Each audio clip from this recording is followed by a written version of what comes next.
Popular YouTube personality Phil DeFranco recently released a video entitled, "The Internet is Under Attack, Net Neutrality is Dying, and What You Can Do About It."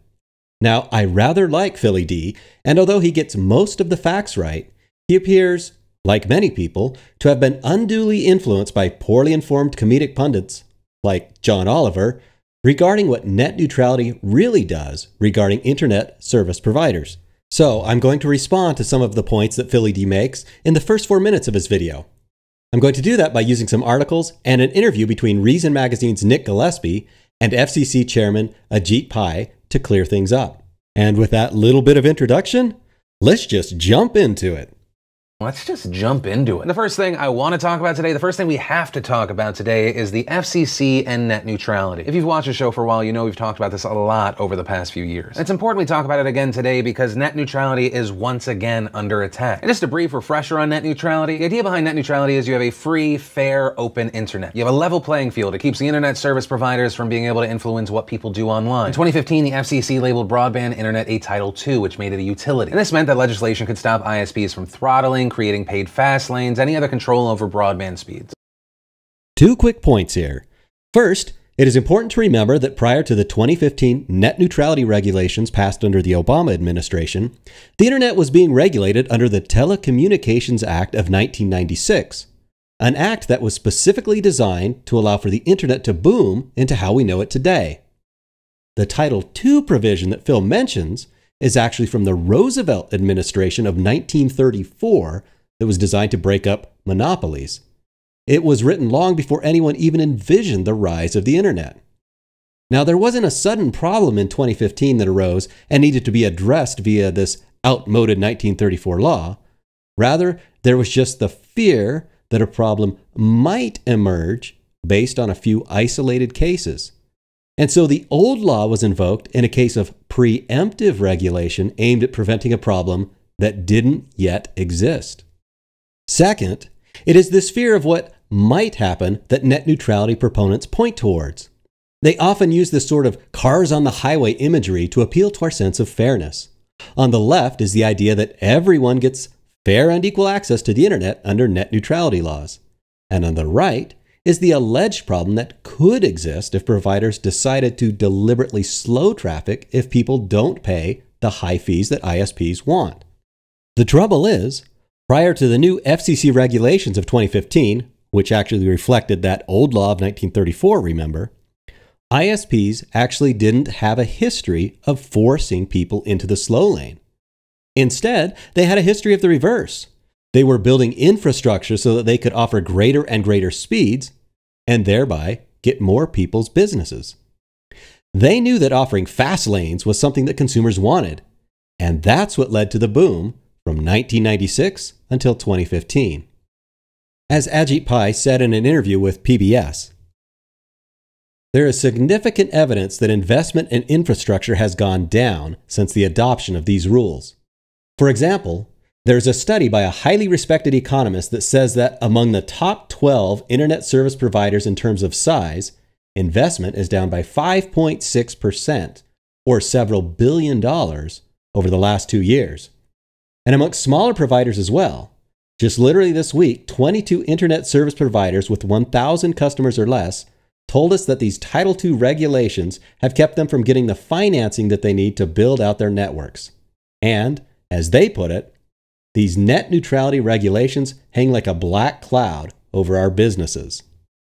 So images like this one feed on the fear that we'll get pushed into the slow lane if we don't pay the toll. But the risk of heavy-handed regulation is that, rather than having some fast lanes and some slow lanes, like in the image on the right, we'll wind up with all the lanes being an enforced slow lane in the name of equality. Moving on to Phil's next point.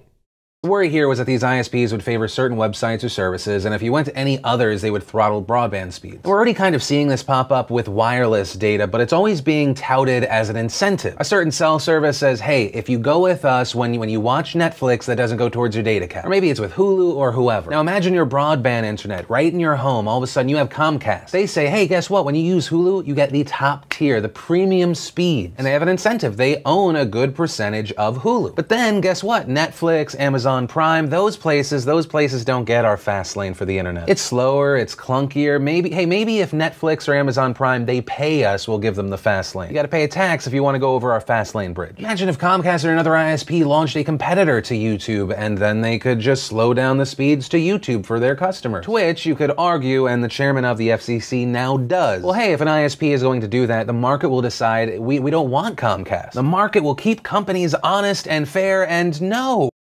Well, not exactly, Phil. Although it is true that Ajit Pai is a proponent of free markets. Here's what he had to say regarding potential abuses like the situation you just described.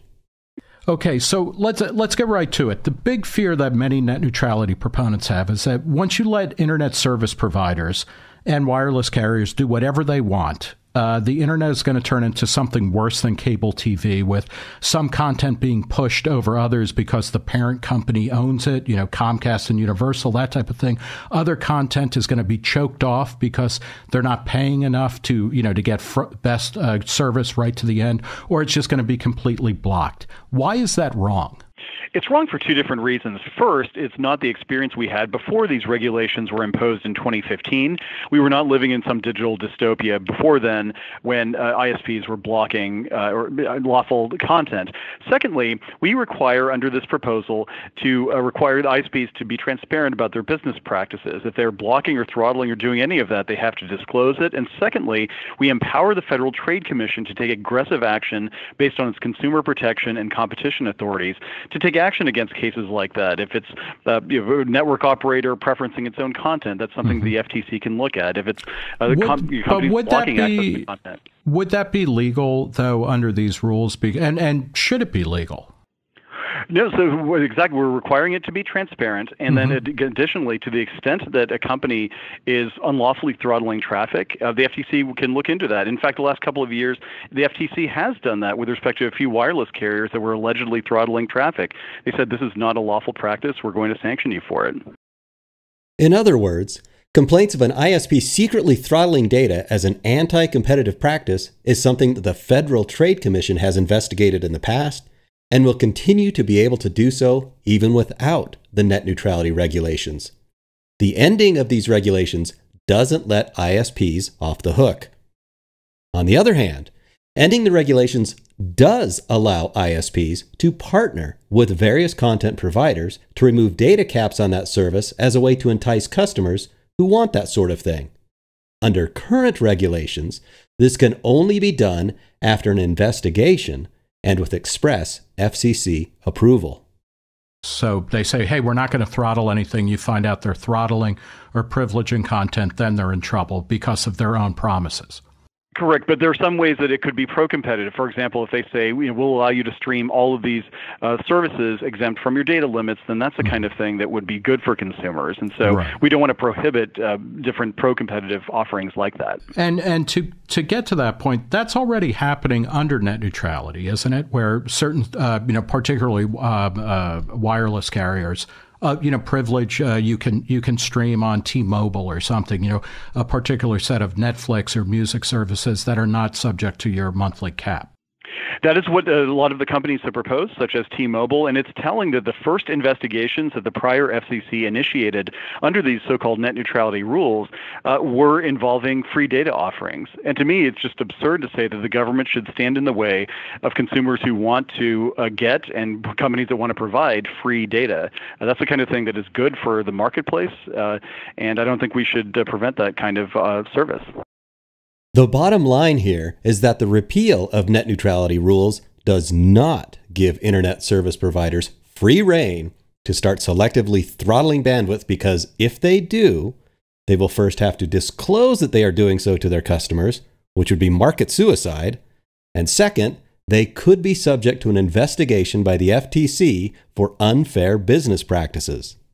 However, the relaxing of FCC oversight into data plan proposals will allow providers, especially the smaller providers, to come up with creative data packages targeted at serving specific niche markets.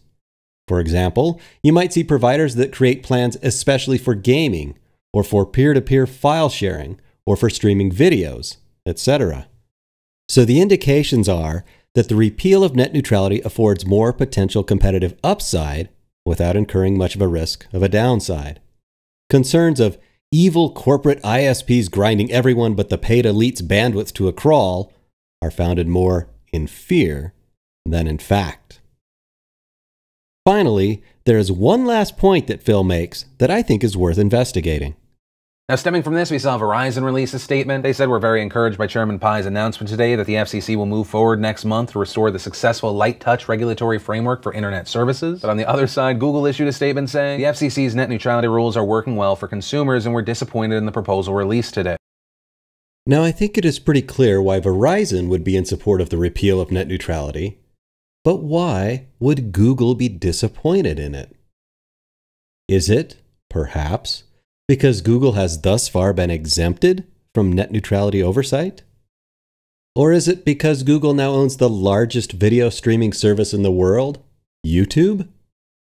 Would the example proposed by Phil earlier, where Comcast might bundle free and faster access to Hulu, be seen by Google as a new competitive threat to YouTube's dominance? Or is it because, as this article from Forbes magazine notes, a sort of misdirection from Google's own business practices and how it has achieved near monopoly status itself? In their net neutrality fairy tale, internet service providers are the big bad wolf bent on creating paid fast lanes and blocking the websites of entrepreneurs who invariably work out of their garages.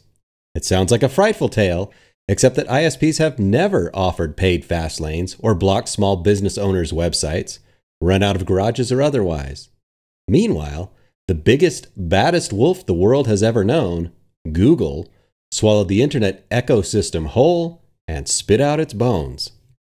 Google uses its monopoly position in internet search markets to systematically favor its own products in its search results. People might think that Google's search service uses an objective algorithm that gives them the most relevant responses to their search inquiries. What really happens is that Google shows its own products in the most prominent positions on the screen in order to artificially divert traffic from rival services to Google's own. As former Google designer Tristan Harris describes it, if you control the menu, you control the choices. So in conclusion, when it comes to supporting a free and open internet, asking ourselves where the real power lies, I think, is a question worth asking.